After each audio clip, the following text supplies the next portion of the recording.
Subscribe करें और bell दबाएं ताकि कोई खबर रह न जाए।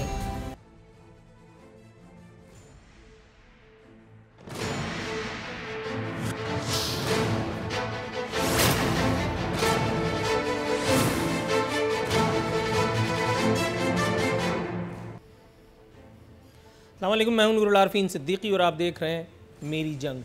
ये दिलकश मनाजिर जो आप अपनी टेलीविज़न स्क्रीन पर एक मोन्टाज की सूरत मुलाहिज़ा कर रहे थे, नाम नहाद सेकुलर जमहूरिया भारत की मौजूदा सूरत हाल की अक्कासी करते दिखाई दे रहे हैं। इस वक्त भारत में जो उफ्ताद आन पड़ी है, उससे पहले मैं एक पुरानी ख़बर जो बैनुल-अक़वामी मीडिया ने नए कालिब में करके जारी की, उसका ज़िक्र करते हुए बस आगे बढ़ना चाहता हूँ। भारत का मौजूदा प्रधानमंत्री मोदी पिछले दिनों गिर गया। हालांकि ये बहुत पुरानी खबर है, मौसूफ गुजरात दंगों के वक्त से ही गिरे पड़े हुए हैं। सियासी तौर पर इतना गिरा पड़ा कोई कैरेक्टर मेरा ख्याल है फी ज़माना मैंने तो नहीं देखा, अगर किसी ने देखा हो तो वो बताए। ताहम उसके बाद मोदी की सरकार ने जो गुल खिलाया वो है भारत में नया मुस्लिम कुश बिल, जिसे शॉर्ट फॉर्म में आप कैब कह सकते हैं।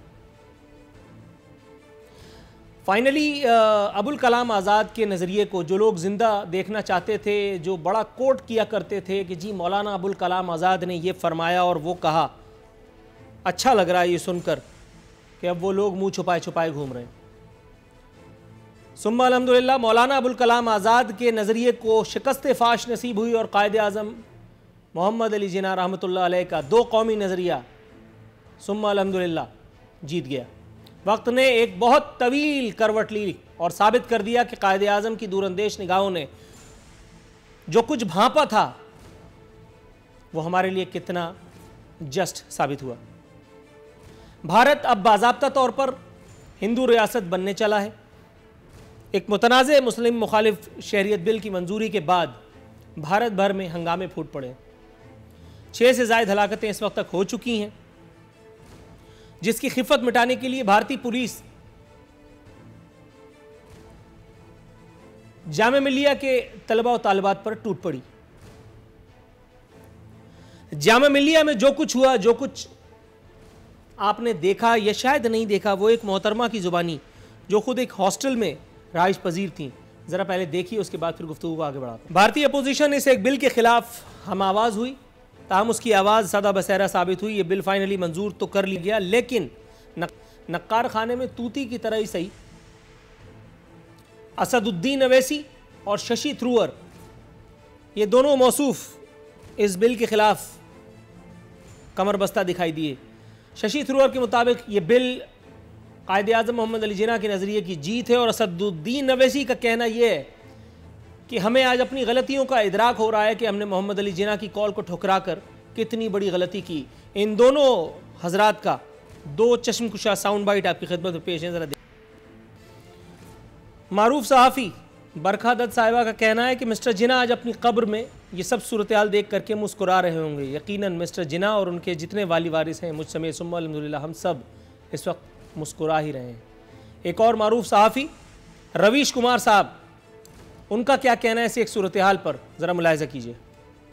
भारत में जामा मिलिया में तलबा और तालिबात पर जो क़यामत गुजर गई, उससे क़तई नज़र इस वक्त वहाँ मजमा कितना चार्ज्ड है, कितना फ्लेयर अप है, उनमें जोश और जज्बात किस हद तक पाए जाते हैं, ज़रा मुलाहिज़ा कीजिए एक मुख्तसर सा साउंड बाइट। ताहम इस सूरत हाल से बिल्कुल 180 डिग्री मुख्तलिफ है ये एक अगला साउंड बाइट जो अब आप इस वक्त देखने वाले हैं। भारत के मारूफ अदाकार और बीजेपी के एक करता धरता रवि कृष्ण, वो क्या फरमाते हैं इस एक सूरत हाल पर कि इंडिया 100 करोड़ हिंदुओं का मुल्क है, तो क्यों ना हिंदुत्व की राह पर चल पड़े। ज़रा मुलाहिज़ा कीजिए। ताहम इस गर्व की बात में एक अफसोस की बात यह शामिल हो गई है कि अमेरिका बहादुर ने इस सूरत हाल का नोटिस ले लिया, ना चाहते हुए भी सही, लेकिन नोटिस बहरहाल ले लिया गया। अमरीकी कमीशन बराए बैनुल-अक़वामी मजहबी आज़ादी अमित शाह पर पाबंदी का मुतालबा कर दिया गया है, इस पर भारत के आला हुक्काम में खलबली मच गई है और अब एक भारतीय आला सतही भारतीय वफ्द अनकरीब अंकल सैम के देश जाकर के अपनी वजाहत पेश करने वाला है। आज मेरे साथ मौजूद हैं ब्रिगेडियर जनाब गज़नफ़र अली साहब, मोहतरमा सैयदा आबदा हुसैन साबिक़ सफारतकार हमारे मौजूद हैं। शौकत बसरा साहब भी मेरा ख्याल है अभी हमें ज्वाइन करेंगे या कर चुके होंगे। अपने तमाम मोअज़्ज़िज़ मेहमानों को खुशामदीद कहता हूँ। सबसे पहले मोहतरमा सैयदा आबदा हुसैन साहिबा के पास जाना चाहूँगा। मैडम, प्रोग्राम में खुशामदीद। ये मुझे बताइएगा, उस एक देश में जो एक ज़माने तक अपने आप पर सेकुलरिज्म का लिबादा या कफन ओढ़े रहा, अब अचानक जो उसके बकिए उधड़े हैं, आपको कैसा लग रहा है ये सब देख करके? मौलाना अबुल कलाम आज़ाद के उस नज़रिए की जिसकी बड़ी धूम थी, उसकी शिकस्त और कायदे आज़म मोहम्मद अली जिन्ना सुम्मा अल्हम्दुलिल्लाह उनके नज़रिए दो कौमी, उसकी फ़तह, आपको कैसा महसूस हो रहा है बावजूद इस एक सूरत हाल के जो तशवीश है उसके?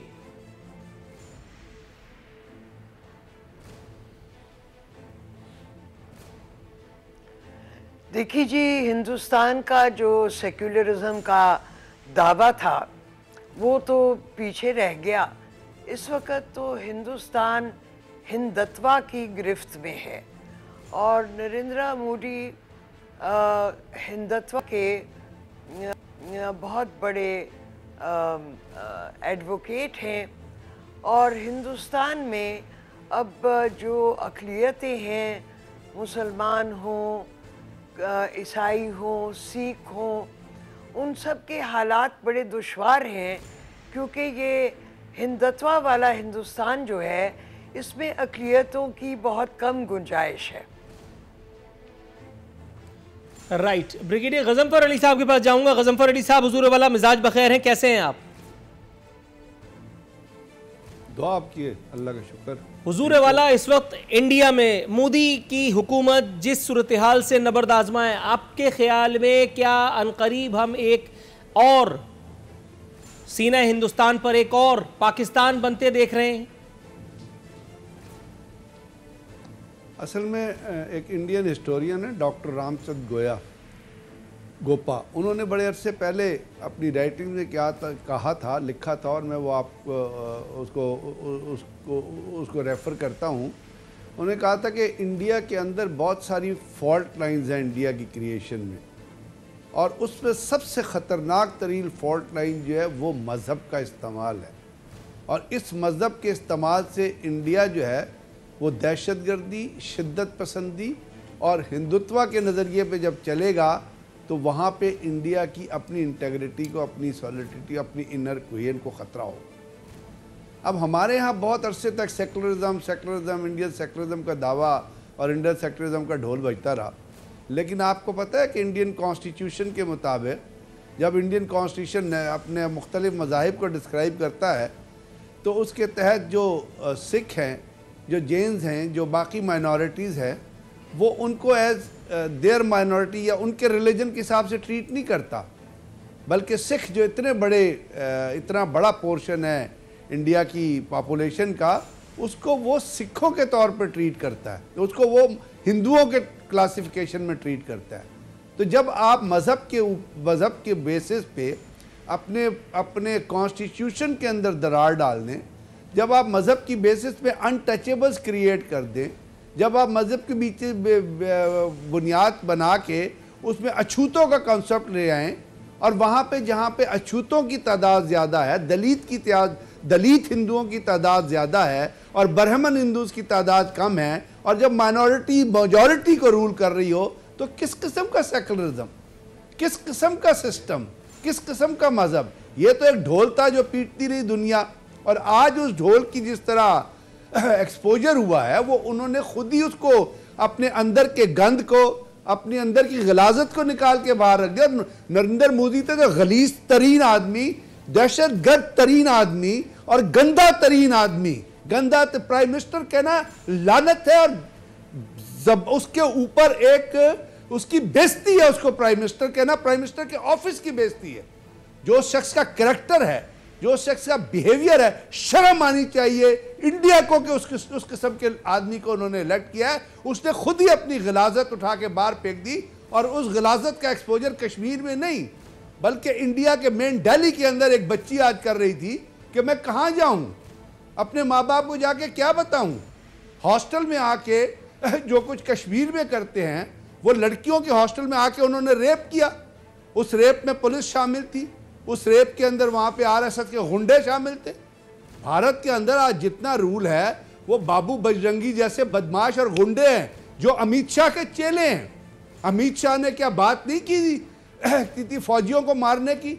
जो इंसिडेंट हुआ था अपना कश्मीर के अंदर जहाँ पे 52 फौजियों को इन्होंने मारा और उसके बाद इंडिया के अंदर लोगों ने तराना बनाया कि बाहर से कोई नहीं आया, ये अपनों की कार्रवाई है। तो जब अमित शाह जैसे गलीज और कमीने इंसान किसी के होम मिनिस्टर होंगे, नरेंद्र मोदी जैसा दुनिया का दहशतगर्द, जो एक फैशिस्ट किस्म का आदमी, जिस पे आप जेनोसाइड वॉच ने के जो डायरेक्टर जनरल डॉक्टर स्टंट जो उन्होंने कह दिया कि इंडिया ने 10 स्टेजेस जो हैं जेनोसाइड की वो क्रॉस कर ली है, 10वीं स्टेज के ऊपर है जिसमें एक्सट्रीमिनेशन। और यूएन की रिपोर्ट जो आज आ गई है इस बिल के बारे में, जिसमें यूएन ने डिमांड किया कि सुप्रीम कोर्ट इस बिल को विड्रॉ करे। अमेरिका की सोसाइटी ऑफ रिलीजियस फ्रीडम है, उसके अंदर जो एक्सप्रेशन उनका आया है, या जिस तरह दुनिया के र्यूटर्स की रिपोर्ट आप उठा के पढ़े तो आपको नज़र नहीं आता कि कौन से हिटलर, कौन से अपना मेसिलिनी, कौन सी नाजी पार्टी, कौन से नाजीज़म है जो इंडिया के अंदर से प्रीवेल कर रहा है। दुरुस्त इरशाद फरमाया हुजूर वाला। मेरे साथ शौकत बसरा साहब मौजूद हैं, अगर आप इजाज़त दें तो मैं उनकी तरफ जाऊं, ज़रा थोड़ा सा उनसे भी गुफ्तगू फरमा लें। शौकत बसरा साहब, हुजूर वाला, प्राइम मिनिस्टर ऑफ पाकिस्तान मोहतरम जनाब इमरान खान साहब का एक स्टेटमेंट मेरे सामने मौजूद है। फरमाते हैं भारतीय शरीयत का नया कानून इंसानी हुकूक की सरीहन खिलाफ वर्जी है। हुजूर वाला, ये पूरी महफिल जो आज हमने सजाई है, जाहिर है कि ये इंडिया पर तबर्रे के लिए ही है, इसमें तो कोई दो राय मौजूद ही नहीं। हम फर्दन ये काम करेंगे, लेकिन उससे पहले मैं ज़रा आपकी नज़र ना उतार लूँ हुजूर वाला। पॉलिटिकल विजडम इन्वर्टेड कॉमाज में जो इमरान खान साहब का एक्सपोज हुआ है, अगर आप बात करें पाकिस्तान की दाखिली सियासत पर, अंदरूनी सियासत पर, उसमें प्लस खित्ते की सूरत हाल जो है, उसमें खान साहब की जो पॉलिटिकल विजडम, जो फोरसाइटनेस है, वो बिल्कुल वाज़े तौर पर पता चल गया है कि उसमें कख हमें समझ में नहीं आ रहा कि हमने करना क्या है। पहले कुछ नापसंदीदा कैरेक्टर्स को मुस्तरद करना, फिर उन्हें इलेक्टेबल्स कह के कबूल करना, फिर यू टर्न का एक नादिर नायाब किस्म का, अजीब व गरीब किस्म का फ़लसफ़ा देना। मैं इसकी तौजी आपसे नहीं मांगूंगा हुजूर वाला, आज हम सिर्फ दाखिली सियासत पर बात कर रहे हैं। उसके बाद फिर आपने मोदी को मिस कॉलें मारना शुरू की, मोदी ने आपको लिफ्ट नहीं कराया। आपने ये कहना शुरू कर दिया, बयान रिकॉर्ड पर है, जिसमें खान साहब ने कहा कि मोदी के आने के बाद कश्मीर में सूरत हाल में बेहतरी की तवक्को है। तारीख ने साबित किया कि आपकी ये भविष्यवाणी भी गलत साबित हुई। और उसके बाद खान साहब का आज का बयान, हुजूर वाला, किस अंदाज में आप जस्टिफाई करना चाहेंगे इन सब इन्वर्टेड कॉमाज में विजडम की हरकत व सकनात को, जिसे मैं विजडम नहीं कहता? नूरुल आरिफीन, सबसे पहले तो बेगम सईदा अफदा हुसैन और ब्रिगेडियर गजनफर साहब दोनों माशाल्लाह सीनियर हैं। उन्होंने जो बातें कही हैं, एक एक बात को इंडोर्स करता हूँ। इस वक्त मोदी और भारत दुनिया के लिए काबिल नफ़रत बन चुका है, और मैं समझता हूँ कि मोदी, जिसको कहा जाता था ये गुजरात का कसाई और गुजरात का कसाब है, जिसको मुसलमानों के, इसके मुंह को मुसलमानों का खून लगा हुआ है, और इस वक्त दुनिया का जो सबसे बड़ा दहशतगर्द है, मैं तो गजनफर साहब कह रहे हैं कि इस पर लानत एक बार नहीं, इसके ऊपर 100 बार लानत। इंशाल्लाह अल्लाह का भी एक कानून है। मैं समझता हूँ कि अब इंडिया के टूटने का वक्त आ गया है, इंडिया के बिखरने का वक्त आ गया है। तो इंशाल्लाह ये हमें इससे घबराने की इसलिए ज़रूरत नहीं है कि खुद ही आप देखिए इंडिया के अंदर से तमाम जो अक़लीतें हैं वो उठ खड़ी हुई हैं और अपने आप को गैर महफूज समझने लग गई हैं। जहाँ तक आपने कहा कि पाकिस्तान प्राइम मिनिस्टर का रोल, जो उन्होंने एक फिक्रा कहा था कि अगर मोदी जीत जाता है तो शायद हमारे लिए आसानी होगी बातचीत करने में और कश्मीर का मसला हल करने में, और बाकी जो बेसिक इश्यूज़ हैं वो इसी बात पे कहा था। वो बात मैं समझता हूँ कि जस्टिफाई हो रही है प्राइम मिनिस्टर इमरान खान की, चूँकि हम समझते थे कि ये दहशतगर्द है और ये एक्सट्रीमिस्ट है।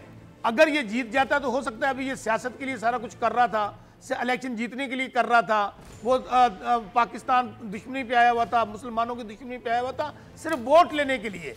इलेक्शन के बाद ये सारी चीज़ें जब ख़त्म हो जाएंगी तो सेंस प्रिवेल करेगी, क्योंकि अब ये वो दुनिया नहीं है, अब ये दुनिया जंग वाली नहीं है। हम भी एटमी कुव्वत हैं, लेकिन मैं समझता हूँ हमारी ये कैलकुलेशन, बिल्कुल आपकी बात से एग्री करता हूँ, हमारी क्या दुनिया की कैलकुलेशन गलत साबित हुई।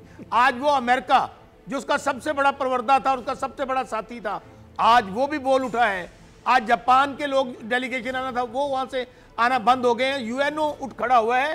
तो इंशाल्लाह इसमें दुनिया अब देखेगी कि ये भारत जो असली तौर पर, अब्दी तौर पर पाकिस्तान का और मुसलमानों का दुश्मन है, इंशाल्लाह इसके खुद टूटने का वक्त आ गया है। ठीक है सर, आपने अल्लाह मियां की अदालत में केस दाखिल कर दिया। जरा थोड़ा सा तवक्कुफ फरमाइएगा, मैं मोहतरमा आबदा हुसैन के पास जाना चाहता हूँ। मैडम ये मुझे बताइएगा, एक छोटी सी खबर है जो मैंने अपने इंटरव्यू में भी जिसको लपेटा, बता रही है कि मोदी को 20 साल में पहली बार शदीद अमरीकी मज़ामत का सामना। भारतीय वज़ीर दिफा और खारजा बुध को वाशिंगटन में मुज़ाकरात करेंगे। मैम, कश्मीर में 100 से ज़ायद दिनों तक जो इंसानी हुकूक की खिलाफ वर्जियाँ होती रहीं, उस पर जो मुंह में घुघनियाँ डाले बैठी थी डोनाल्ड ट्रंप की सरकार, फाइनली अब इंडिया के अंदर से जो एक वो चैलेंजिंग सिचुएशन अराइज हुई है, उसके मद्देनज़र भारत की जो कश्मीर दुश्मनी है उस पर भी नोटिस लिया है अंकल सैम ने। आपके ख्याल में ये नोटिस किस हद तक जेन्युइन है और इसके क्या असरात हम खित्ते की बिलखुसूस हिंदुस्तान की सियासत पर पड़ते देखेंगे?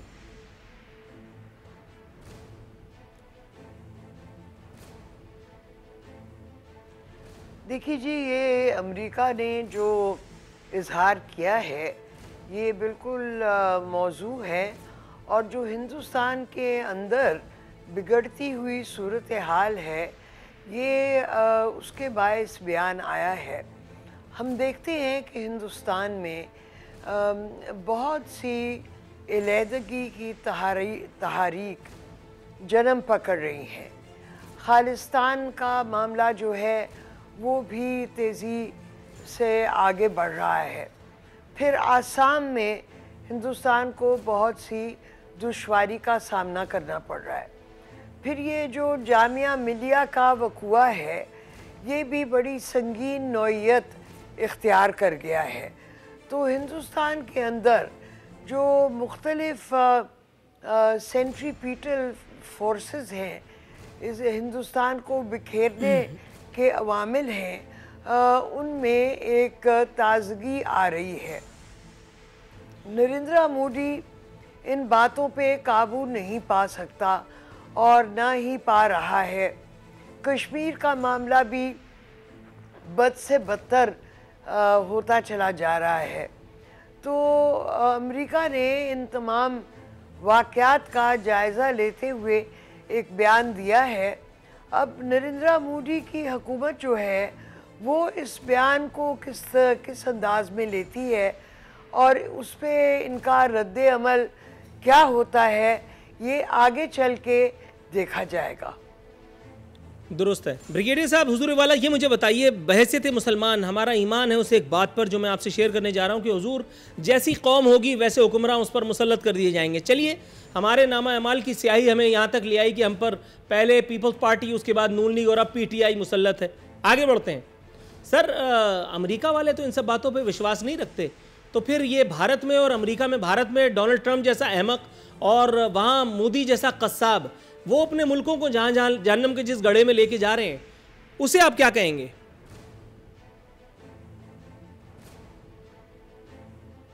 किया ना, जहाँ तक अमेरिका बहादुर का ताल्लुक़ है तो याद रखिए अमेरिका अपने इंटरेस्ट पे खेलता है।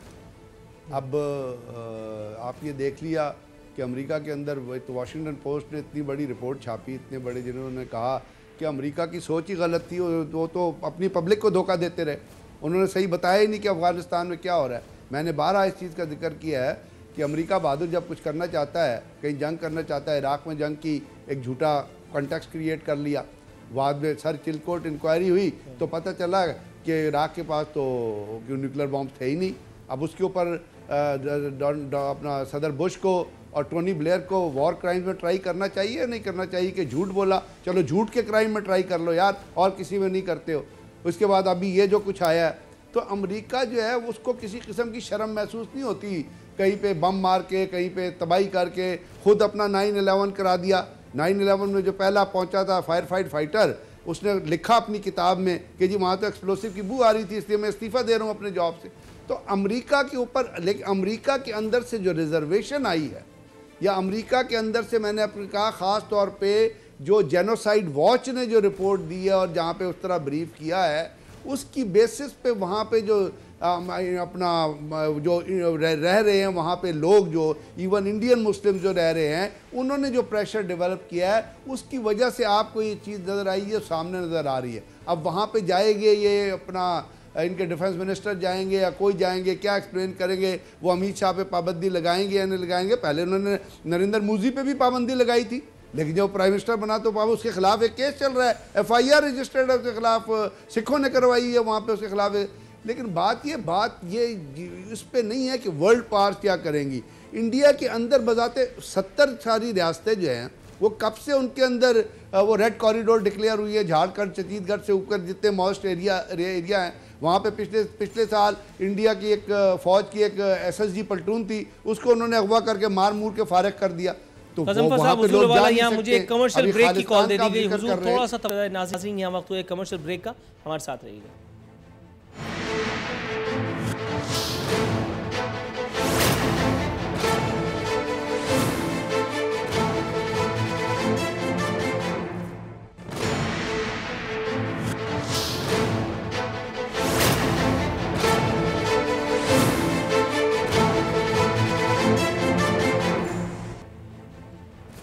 वेलकम बैक नाजरीन। बदस्तूर हमारे मेहमान हमारे साथ मौजूद हैं। मैडम आबदा हुसैन, ये मुझे बताइएगा, इस वक्त स्क्रीन पर हमने कुछ मनाजिर दिखाए जो इंटरनेट की मेहरबानी से हम टेलीकास्ट करने के काबिल हुए, दुनिया देख पाई, वगरना मोदी महाराज का बस चलता तो पूरी दुनिया का ही गला घोट देते, जिस तरह उन्होंने कश्मीरियों की और कश्मीरियों की आज़ादी का गला घोट रखा है।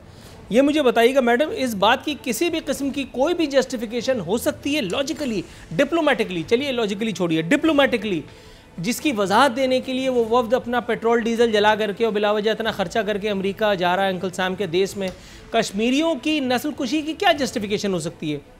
भारत के मुसलमानों की ये जो एक नए वलवला उनमें दिख रहा है, उसकी इस रमक को दबाने के लिए जो कुछ हुआ जामिया मिलिया में तलबात के साथ जो कुछ भी किया, उसकी क्या जस्टिफिकेशन हो सकती है मैम, अगर आपसे पूछा जाए आपकी तजुर्बे की रोशनी में?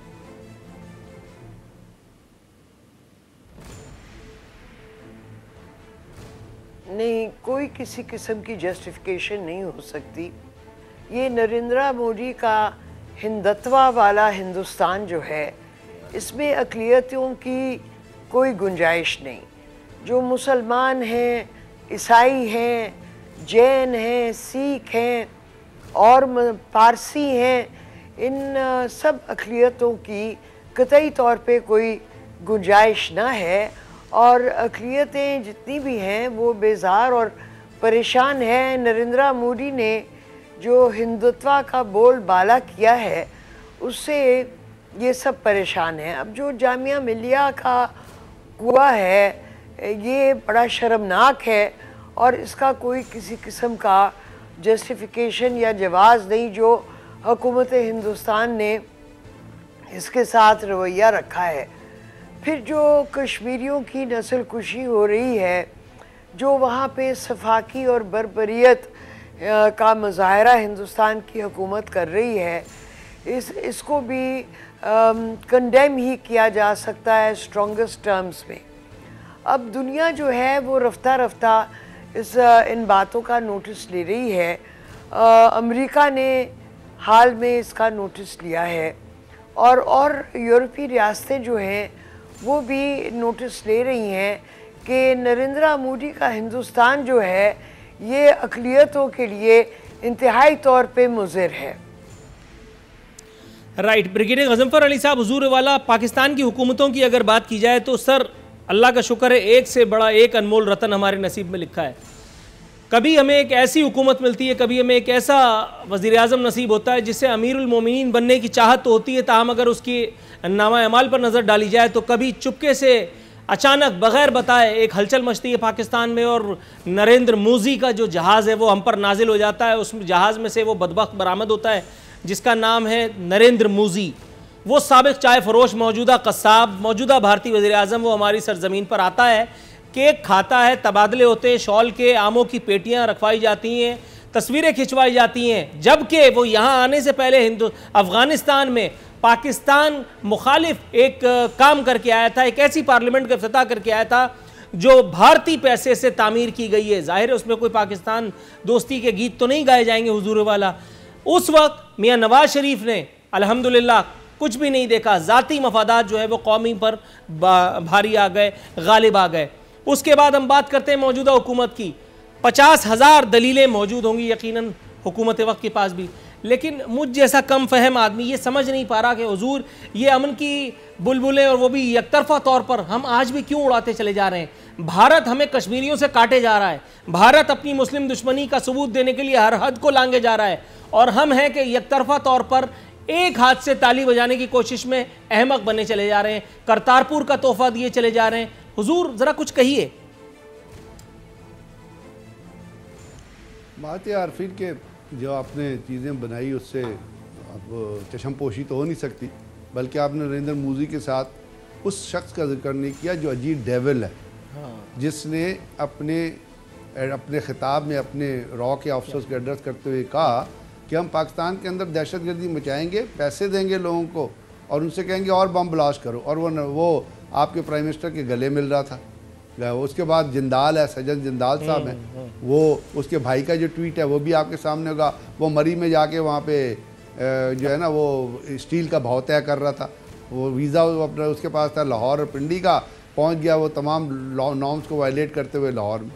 अब इस तरीक़ाकार से जब हम नीचे आए हैं और आज की हुकूमत है, तो चले आज की हुकूमत ने कम से कम इतना तो काम कर दिया है कि आप हर चीज़ के ऊपर जो भारत के, मैं ये नहीं कहता कि उन्होंने सारा कुछ ही ठीक किया है, लेकिन आज आपकी वो कश्मीर कमेटी जो फजलुर रहमान की, जिसने कश्मीर को बेचा, जिस शख्स ने कश्मीर को बेचा फजलुर रहमान, उसने आके किस वक्त इस्लामाबाद में धरना दिया, आपको उस धरने के इफेक्ट पता चले, किसने पैसे दिए थे उसको धरना देने के लिए? आपने कभी जानने की किसी ने कोशिश की?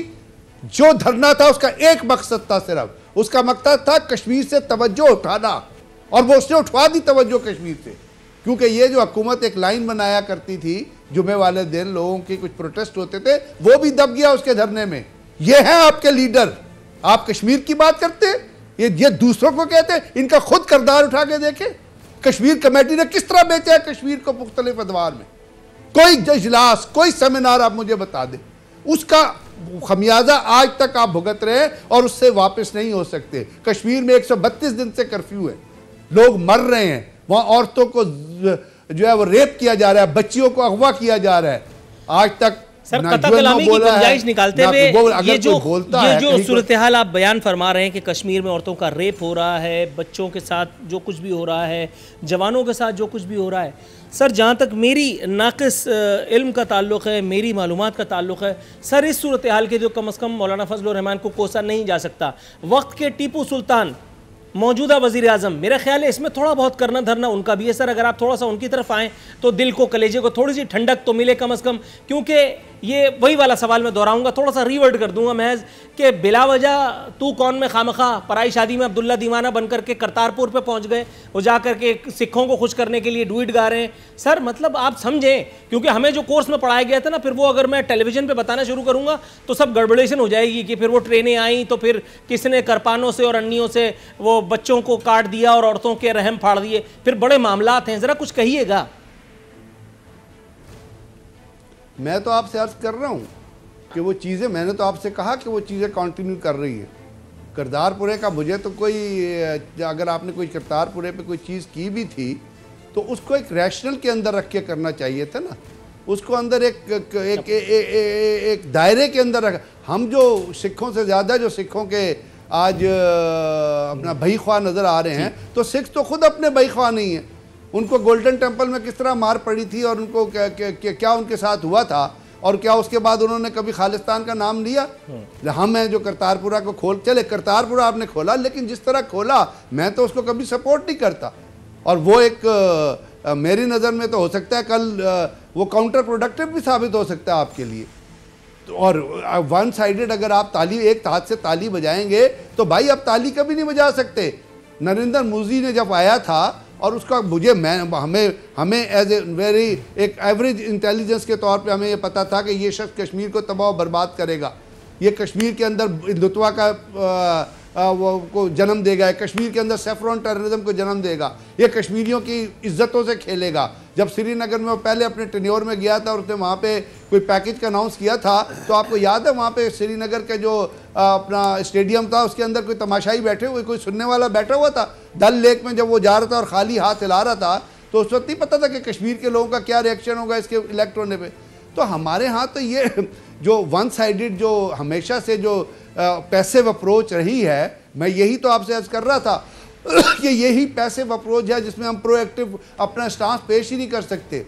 आज आप बीबीसी की रिपोर्ट उठा के पढ़े, अभी एक दो घंटे पहले वहाँ पे bbc.com पे एक आर्टिकल है, उन्होंने कहा इंडियन सर्विस्ता ग्रुप है, उसने 65 मुल्कों में 264 वेबसाइट्स लॉन्च की हुई थी, जाली अकाउंट से, जाली वेबसाइट से, जाली एड्रेसेस से, जिनका मकसद सिर्फ पाकिस्तान को टारगेट करना था। जनीवा में जो कुछ हुआ, जो पोस्टर लगे वो उन्होंने किया, खालिस्तान बलूचिस्तान का मसला है वो उन्होंने किया, उन्होंने जनीवा में जो यूनाइटेड नेशन के सामने जो माइनॉरिटीज़ का, और उसको उन्होंने प्रोपेगेट किया। और उस सर्विस्ता ग्रुप का मालिक कहता है जय हिंद, मैं तो ये करता रहूँगा। तो हमारे यहाँ क्या कभी किसी ने ऐसी कोई करने की चीज कोशिश की है इंग्लिश सर? लेकिन हमारे यहाँ एक और काम हुआ है जो मैं आपकी खिदमत में पेश करते हुए ज़रा खुशी महसूस कर रहा हूँ। मैं तहरीक इंसाफ की तरफ जाऊँगा। शौकत बसरा साहब, हुजूर वाला, आज के अखबार को अगर आप खोलें और बैक पेज का ज़रा जायज़ा लें तो उसमें एक मौसूफ़ हैं अली अमीन गंडापुर साहब, जो पब्लिक को वक्तन फ़वक्तन इंटरटेन करने के काम आते हैं, दीगर हुकूमती वज़रा की तरह। ये वाहिद अनमोल रतन नहीं है जो हम पर नाजिल है। आज उन्होंने कहा है, दूर की कौड़ी लाए हैं, वो फरमा रहे हैं कि पीटीआई की हुकूमत के टेन्योर में ही मसला कश्मीर हल होगा। हुजूर वाला, वो हुकूमत जिसकी अपनी वजह से पै दर पै एक के बाद एक और एक के बाद फिर 101 मसाइल उठते चले जा रहे हैं और किसी एक मसले का हल हुकूमत वक्त के पास नहीं है। इस वक्त बड़े बड़े चैलेंजेस दरपेश है। मैं उस तरफ जाना नहीं चाहता, लेकिन मैं सिर्फ तस्करा करके गुजर जाता हूं कि यहाँ वक्त के वजीर आजम का भांजा पुलिस को नहीं मिल रहा। कराची में तो जब किसी को ढूंढना होता है तो उसकी जो है वो घर वालों को उठा करके बंद कर दिया जाता है, लेकिन अगर वजीर आजम का भांजा है तो फिर उसके लिए किसी को बंद नहीं किया जाता। मेरा ख्याल है कि अगर ज़रा बनी गाला का एक चक्कर लगवा लेते पुलिस को तो शायद कुछ कामयाबी होती। Coming back to my point हुजूर, जो हुकूमत पै दर पै अलल टप हिमाकतों से पब्लिक को इन्वर्टेड कॉमास में एंटरटेन करते हुए नजर आ रही है, सर आपके ख्याल में वो उसके दौर में कश्मीर कैसे हल हो पाएगा? कौन करवाएगा?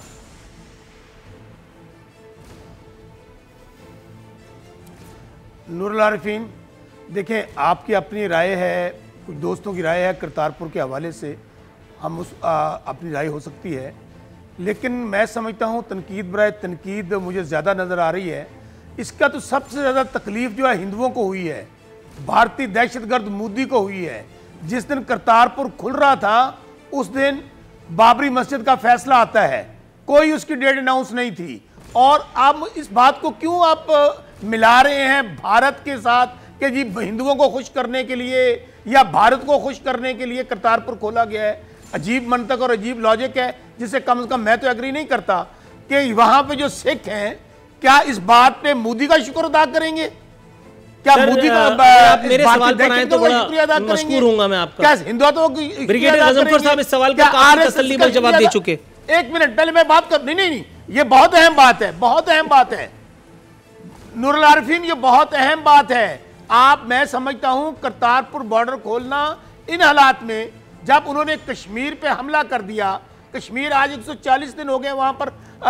सर मुझे प्रोग्राम के खात्मे की कॉल दे दी गई है, अगर आप मेरे सवाल के जवाब पर आए तो मैं शुक्रगुजार हूं। बिल्कुल दीवार से लगाया गया मोदी को। अच्छा सुने, अब मैं आपको गुजारिश करूं, देखें, आप बार बार यही कहा जा रहा है कि जिस दिन प्राइम मिनिस्टर ने on the floor of the house कहा कि अगर आप कहते हैं मैं हमला कर दूं तो मैं हमला कर देता हूं, कहा गया नहीं हमला नहीं करना।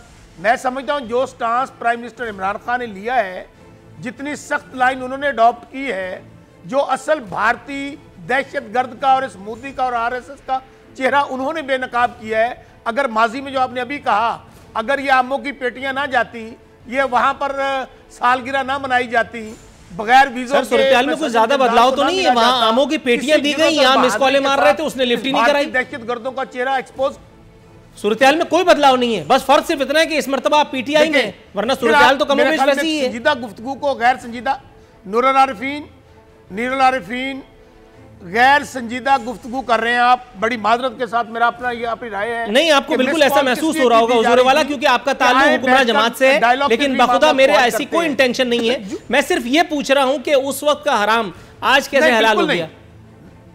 नूरुल आरिफीन, मैं गुजारिश करूं, मैं फिर कह रहा हूं,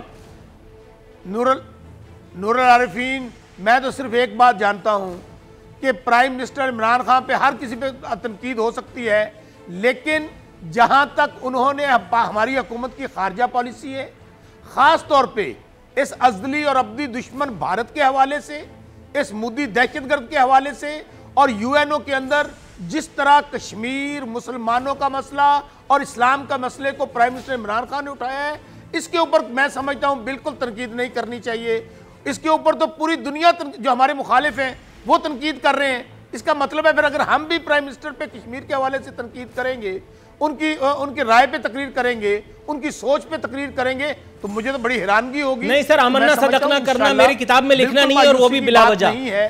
ना मैं इस्लामाबाद में मुकीम हूँ, ना मैं उन एंकरों की फहरिस्त में अपना नाम लिखवाना चाहता हूँ जो उस्मान बुजदार टाइप के, मतलब आप समझ रहे होंगे मामला। फिर आगे चले जाएंगे।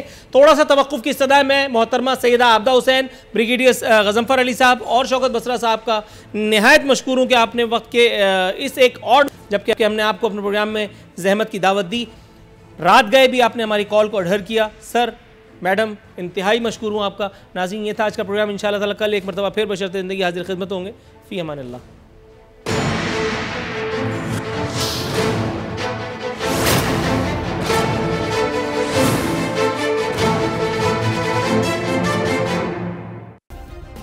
सब्सक्राइब करें और बेल दबाएं ताकि कोई खबर रह न जाए।